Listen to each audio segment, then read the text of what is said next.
Hi, welcome. I thought I'd give you a little bit of an overview of the Fluids in Osteopathy course that I've got coming up. We've still got a few places for December and you can zoom in. You can see on the screen that there are captions, and if you zoom in live you can set your own caption language and so on. So it's really useful for you if your English isn't 100%. So all the weekend lectures are recorded, and this next one is on Friday, Saturday and Sunday, starting 1 p.m. Friday to 5, 9 to 5 Saturday, 9 to 4 Sunday, and it's the weekend of the 5th and 6th of December, 5th, 6th, 7th of December. So we'd love to see you there because we're talking all things fluids, and it's really interesting in osteopathy because fluids are mentioned a lot. There are things like the rule of the artery is supreme, and then CSF is the highest fluid known to man, and all sorts of conversations are then built up, so all sorts of aspects of practice are built up around these phrases. But what do they really mean? And do they reside within a singular domain of practice like the involuntary mechanism or Sutherland's concepts or biodynamics, or is it for everyone? And so absolutely it's for everyone, and you don't need those other constructs in order to understand fluids. And in fact, early osteopaths were really knowledgeable about how somatic organisation and neural communication and afferent efferent feedback loops operated in terms of getting tissues the nutrition they needed, getting the fluids to a cellular level in whichever organ or whichever tissue or whichever body system. It's the delivery of substances carrying information, and it's how you control the flow rate through to the tissues and what is going to influence whether that flow rate opens up. And so cellular respiration, the demands of the cell, whether it's in the brain or your liver or your muscles, it's the demands of the cell that are then going to feed all sorts of other total body system organisation and activity. Then, of course, once you get the fluid sort of drip fed around the cell, you've got this interstitium, you've got this extracellular fluid matrix. You're bathing in, around, between your cells in the microcirculation, which of course is not controlled by the heart. So when you get into the microcirculation, you don't have a pulse, you don't really have blood pressure, and so what causes the fluids to move then if it's not pumped from the heart? So again, cellular tissue turnover puts products into the fluid system, takes them out, lots of electron exchange if we remember that energy cycle, and then gives a product out from the cell, which can then of course be collected in two fluid systems. So you've got your lymphatic system and you've got your venous system, both of which ultimately go back to the arterial system. So we've got this fascinating exploration in osteopathy of how all of this physiology works and how global three-dimensional body organisation contributes to this or hinders to this.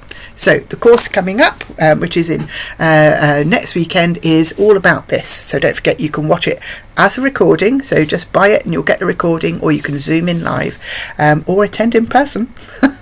Visit beautiful Pendle. It's great, and there'll be some free accommodation that you'll be able to, it's shared, it's all mucked in together, but free accommodation to help just for a very limited number of people, and the rest can find Airbnb around, because there's lots around. Pendle is a very tourist country, it's where all the witches come from, so that's very appropriate for me.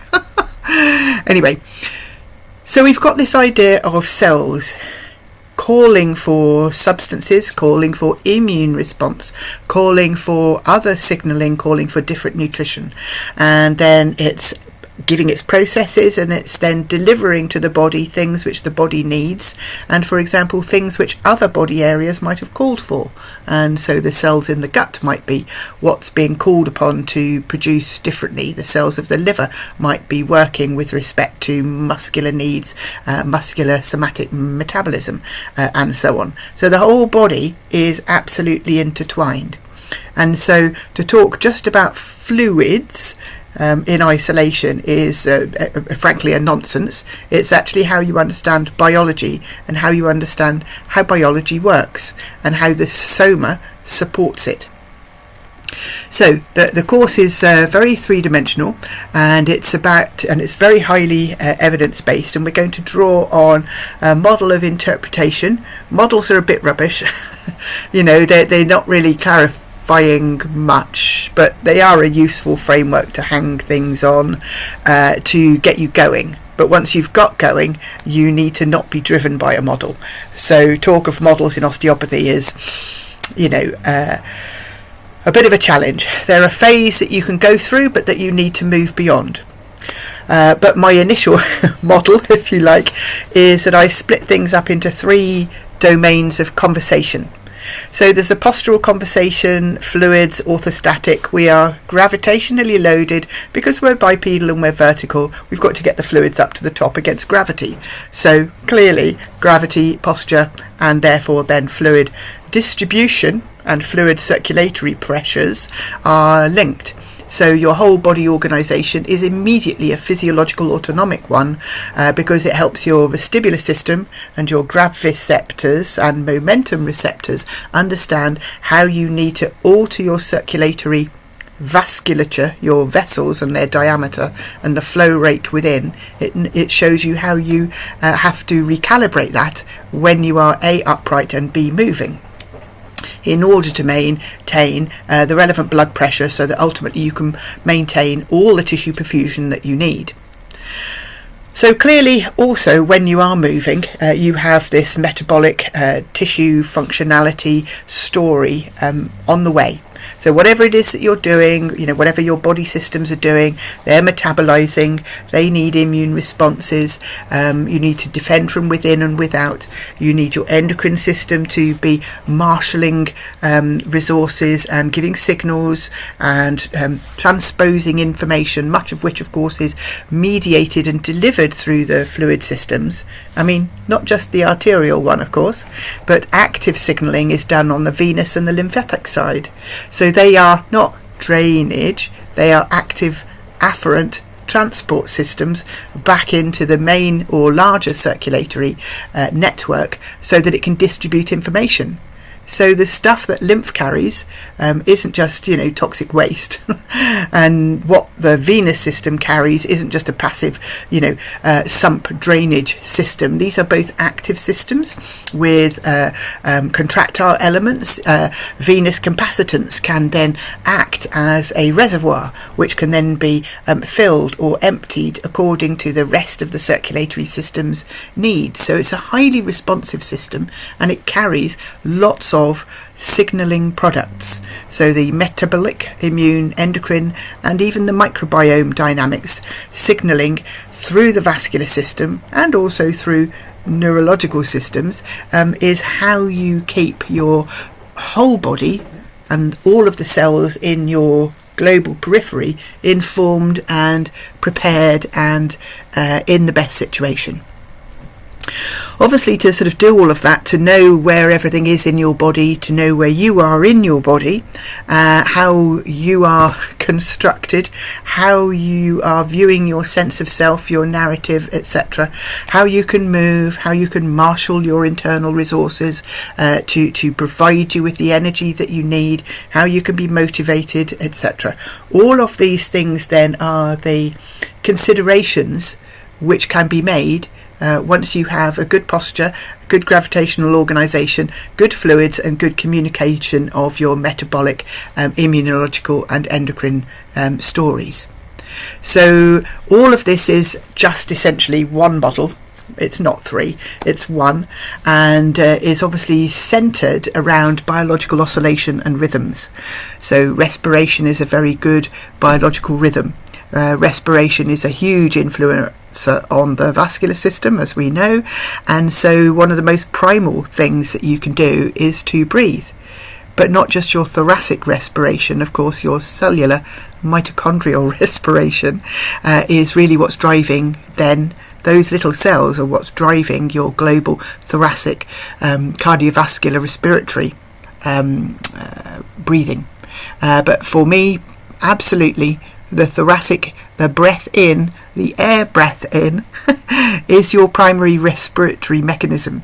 It's not whatever's derived from the Sutherland model, but you have to get those oxygen and carbon dioxide exchanges. You have to be able to construct your blood content so that it can carry with hemoglobin sufficient oxygen to the tissues. And you see, the oxygen isn't the thing. It's the electrons that the oxygen carries that can then provide at a cellular level the electrons that are needed for your electron transport chain to then swap stuff over and around and get things in and out of your cells. So this is an electron model. So your fluids are electricity in that construct. So we need to really stop worrying about, which fluid is it? Because it's all fluids, and we go through that in quite a lot of detail. We go through how fluids move. We go through how the heart is not a pump, and we go through a whole load of constructs. So what we're really talking about is this whole person. Osteopathic medicine is this whole person with a mind somewhere in there, some sort of consciousness embedded everywhere and derived from all things within you, and then we have this biology. So we have this meeting place of biology to give us, and therefore we have a lot of movement in our mind, movement in our body, and movement in our biology, which helps keeps things, particularly fluids, moving around. But it takes those fluids to tissues and then it draws them back. The body's amazing. It's chosen to have 2 fluid return systems, or at least 3 if you count CSF with peritoneal fluid, with pericardial fluid, and with pleural fluid. If you count those fluid systems, as well as your blood vascular system, on the arterial side, the venous and the immune lymphatic flow, the body's chosen to have many types of flows, and it's got to coordinate them all. So you can't say, well, now I'm going to do lymph, and then now I'm going to do arteries. You can't just do a bit of listening in the throat and say, it's the carotid, and then your carotid's fixed and your circulation is fine. It just doesn't work like that in the real world. We're talking about how the entire whole systems all come together and are one, and they use fluid as a medium to get information going around. So movement becomes all sorts of things. Movement as a metaphor, movement as a actuality, movement as a somatic thing, movement as a biological oscillatory thing. All sorts of things are movement, and all these movements are the same movement, just expressed differently in different tissues. So it's about how you have energy, how you move it around, how we're part of the wider biosphere, etc. So these are the background phenomena that we need to understand. This link between the microcirculation, cellular respiration, the global circulation, and how the body makes use of that to, as I say, pass electrons around and give us this sort of bioenergetic dynamic without getting lost into the randomness of quantum mechanics. You don't need to go that random. You can keep real. You can keep whole. And you can keep in with the phenomena that you feel in the tissues. So a lot of this course is going to be about definitely not focusing just on fascia or vessels. It's about in all of the tissues that you've got in 3 dimensions, how you pull it all together. You're holding it, you're interacting with it, you are having a dialogue, it's responding to you, and you need to see what it's trying to say, which means you need to see what emerges. So you can't go in there with an idea saying, if I do this and this, that moves the fluids that way and that way, I should do this sort of pump, thoracic pump, or I should do a CV4 or something like that. You can't go in with an idea of what you think you're going to do, because you have to sit with the tissues and spend some time with this emerging phenomenon and trying to work out what on earth that actually means in those tissues at that time in that person, as to then let that guide you, and let all that go into your brain, and how let all that meander around your unconscious intuitive brain as well, and then understand what might be an interaction that you can have with that tissue and with that body. So, but we go through all sorts of things. We go through some embryology. We go through dynamics of where your impetus to move and form in the mesenchyme comes from. We say what's the most primary body cavity, and we're going to call it the yolk sac, not the amniotic fluid sac, which is eventually the neural tube. So we're not going to allow ourselves to be trapped by just one version. We're going to have many versions. We're going to pick up lots of evidence about microcirculatory characteristics, the dynamics of parasites, sympathetic innervation, the direction of flow in both normal tissue, abnormal tissue, and how you can interact bioelectrically, or how bioelectricity works in the tissues, and how we might plausibly have a conversation in that manner in order to move fluids around. So there's lots of sort of evidence, and we talk about hearts and fluids, and we talk about cardiac magnetic fields, because you've got flow in a spiral, pass electrons around in a circuit or a circle, they produce a magnetic field. It's really not weird science, it's just easily measurable. So it's part of modern science. And so actually we talk about the properties of water in this context, the electromagnetic considerations. We look at a few theories about fourth phase of water. We look at what general posture means for fluid bioelectrical movement, and we look at all sorts of things to do with flow, and that brings us back into how the body chooses how to control its flow systems, and therefore how we understand how circulation works. And so vasoconstriction, vasodilation, and what happens if that's in the brain, or what happens if that's in the liver, or what happens if that's in the muscles. I mean, we all know about lactic acid build-up in muscles when you use it a lot, but what's the equivalent cardiac dynamic? What's the equivalent liver, or spleen, or thyroid, or thymus? What's that equivalent of? Oh, bit of lactic acid build-up, must need to call on bigger circulation, bigger respiration in order to keep my thymus and my thyroid operating well. These are the things that you need to really begin to think about. So this is biology and physiology. So this isn't learning about tubes, this is learning about systemic health and systemic functionality and systemic intercommunication. So as we are going through and we're looking at all of the circulatory dynamics, where tissues are, and recognizing that actually most of the fluid in your body is in the cell. It's not in any of these tubes anyway, it's in the cell. So therefore the key premise is getting it in and out of the cell. And so it's really a physiological interpretation. So it's about, when you take your case history, it's not about can I find a tight bit of fascia and then do a thing. I know that's how many people are taught, find a tight bit of fascia or tissue, or use some sort of tissue label to say, when you found that bit of restriction in the tissues, you can label it as this tissue or that tissue, and then you do a thing to it, and therefore it then works. But actually what we're going to really explain fully in the course is that what you're doing in the tissues is not fixing a thing, it's giving some information. You need to you're interacting with the signaling receptors and mechanisms in those tissues. So what you're doing sends signals, moves molecules around to change interactions, but that changes signals and feedback. That's what you're doing, and that's how the body begins to have this global view of what's going on. So we really need to get out of the fascia box and into the physiology box, and then we'll be back to original osteopathy. Because original osteopathy isn't some sort of, archaic thing. It's just biology. It's biology that they understood as of the day. But if you look at biology as we understand it today, the constructs that the early osteopaths observed, because they were looking at what emerged in the tissues, they're still completely valid. And this idea that you need to move on and have a different osteopathy is a bit nuts. because it means you didn't realise that it was a biological practice in the first place.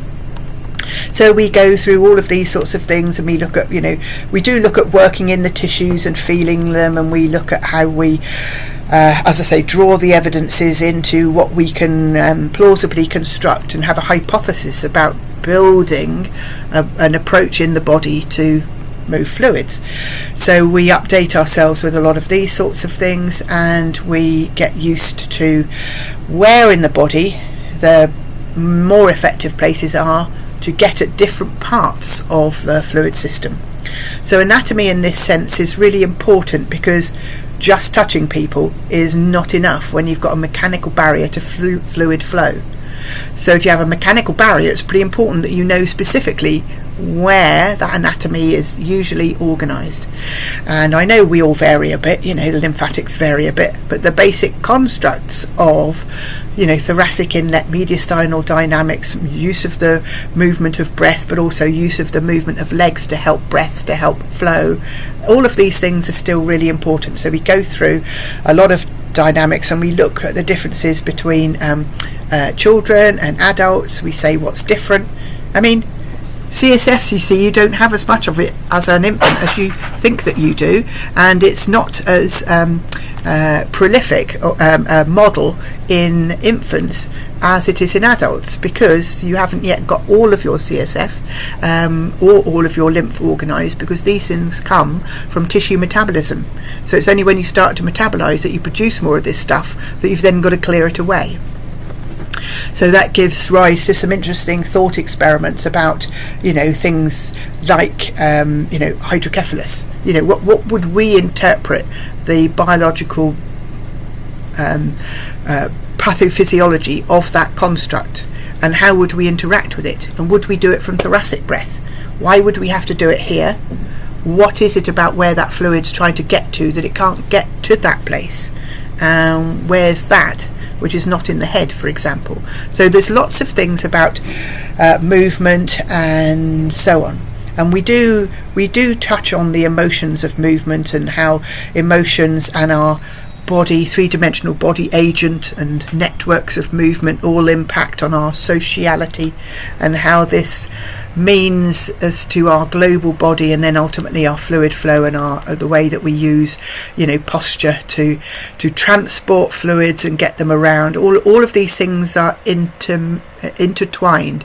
So our movement modality and our movement patterning is our fluid distribution, and when both of those things are sluggish, dried up, not delivering, not performing, then emotionally and consciously, cognitively, we are also under dynamized. We are gravitationally insecure. We are many things, but what we're not doing is not being communicative, both in our tissues, in our fluids, and in our social dynamics.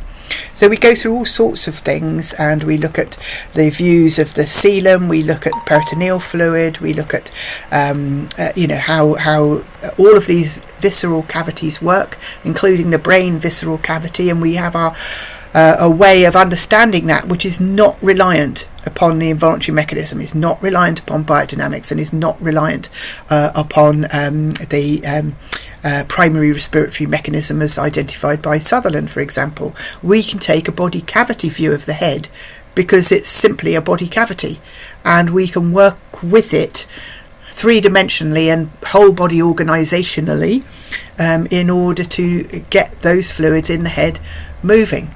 And so when we look at models like zinc, and when we look at zigzags and posture, and we think that's a fascial model, it's rubbish. It's not. It's a fluid physiology model. That's how it was when we were really understanding these things three-dimensionally in the first place. So we really sort of pull apart some ideas, and we really make you much more critically aware of drawing things in from many models, many things, to create a unified system.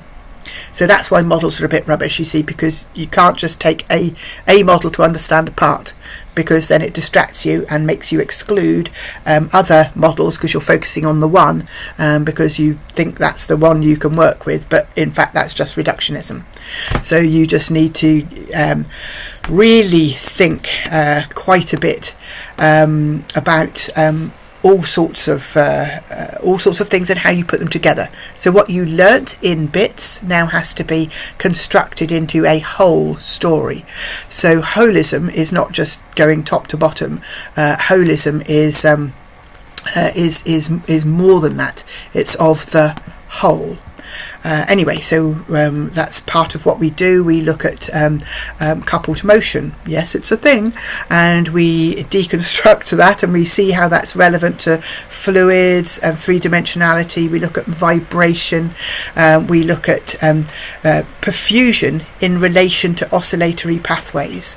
This gets us down to the original constructs in the osteopathic lesion, which was nothing weird. It was simply spinal cord physiology. There's a lot of physiology in the spinal cord which you can talk to in a number of ways, and then the idea would be that you would then organise a change in efferent outflow or caudal and cephalad communication within the cord up to other centres so that they can organise a bodily response. So this course, it's got masses masses and masses and masses, and it's designed for you to need to watch it several times, which is why you get a recording. So you can't just hear everything and then just get it. And then, so in amongst all of this, you see, we're giving lots of hands-on. So we're getting you to experience things. We're getting a person up. We're moving them around. We're doing a whole body analysis on them and seeing what we can interpret from that. And yes, it is an interpretation. Sorry, all you statisticians, but biology is stochastic. And when you look at emerging phenomena, when you're into the phenomenal perspectives on science and knowledge, then what you're having to do is create an interpretation based on what you have been able to prior experience, C, have rationalised, but D, have access to in your unconscious brain, which has picked up an awful lot of stuff which your rational brain misses. So if you only rely on your rational brain, good Lord, my rational brain needs a bit of a clean out so I can articulate my words better. But if you only listen to your rational brain, this has limited processing power and it can't spot many of the connections that you need to make. This is exactly the purpose of your intuitive, imaginative brain, and in fact is not just subjective nonsense. But anyway, we do lots of hands-on so that you can begin to have a new way of seeing, which is three-dimensional, it's biological, and it's enabling you to create an approach which you can reason through. The idea is that you reason through it because you're the one, A, doing the reasoning, B, who's interacting with the phenomena, and C, you're working with the patient in front of you in that moment. So you have to work it out. So your reasoning then is how you use all of your secondary sensory processing, and it's not about, what's happening in the tissues in your fingers, it's then what you do to interpret all of that, like experts interpret things. Everyone can use interpretation, and you don't need to be an expert. You just have to allow yourself to access other parts of your brain to think about the meaning of what it is that your hands have first led you to experience.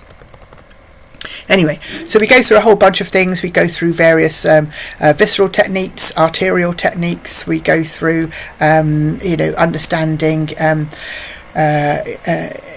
what controls perfusion in the brain, for example, the role of the TMJ. It's just incredibly obvious that you think that as soon as you start eating you've got nutrition, so your brain's going yippee, nutrition, and it's opening all the blood vessels immediately, so that your trigeminal system is the one thing that controls your cerebral circulation.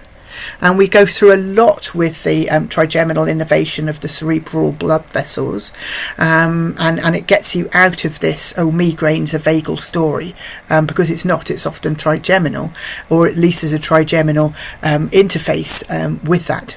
So, as I say, we look at many things. We look at the neck, we look at moving fluids from outside your brainstem. because of course if you want to get it out of your fourth ventricle, it has to go into the cisterns around the outside of your brainstem and then be drained from there. So of course if it's not drained from there, there's no point shoving it out of your fourth ventricle into these spaces if those spaces can't be drained. So we look at all sorts of dynamics to do with all of that, and again we bring it back to three-dimensionality, we bring it back to cardiac comfort, cardiac mediastinal dynamics. We review a bit of the cardiac innovation, and we do make you understand why research, when it says there is no evidence that manipulation of the T4 segment in the spinal column has any effect on cardiac dynamics and output. Now you see, I could have told you that based on the fact that T4 is not the only thing that the heart uses in order to work out what it is that it's going to do. So to have designed a project which just says, let's crack T4, see what happens to the heart. Oh, not much, especially in normal people. Oh, well, therefore, T4 has no effect on the heart. A, terribly bad research design. B, complete lack of understanding of cardiac physiology, and C, working on normal patients to expect a result just by working on one part of the model, again is a research is such a distortion of understanding of biology, and to put that into a research question shows you've missed the point.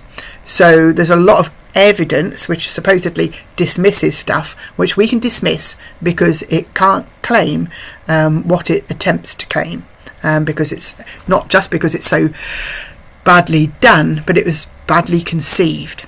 Anyway, so we go on about those sorts of things as we go through, and we look at a whole host of hypotheses, rationales and so on, and we come gradually to understand all sorts of things about our heart, its organisation and the spiral nature of biology. So this is a quick half an hour on the course on the fluids. You can find it on caroline-stone.com. So if you go to that on the website, so here at the bottom, caroline-stone.com. Go to events and pick up the one which is about fluids. So on my little picture here there'll be a menu. If it's on your phone, it's the three little dots, the three lines, the hamburger sign, to pick up the menu to get to the events in person, live and or via Zoom. So if you can't make it, it starts on a Friday at lunchtime at 1 o'clock, and then it's all day Saturday, most of the day Sunday. You can have the recording. So hope that was interesting. Hope that gives you some insight. Book along, and then you can contact me on WhatsApp. I'll just put my WhatsApp number here.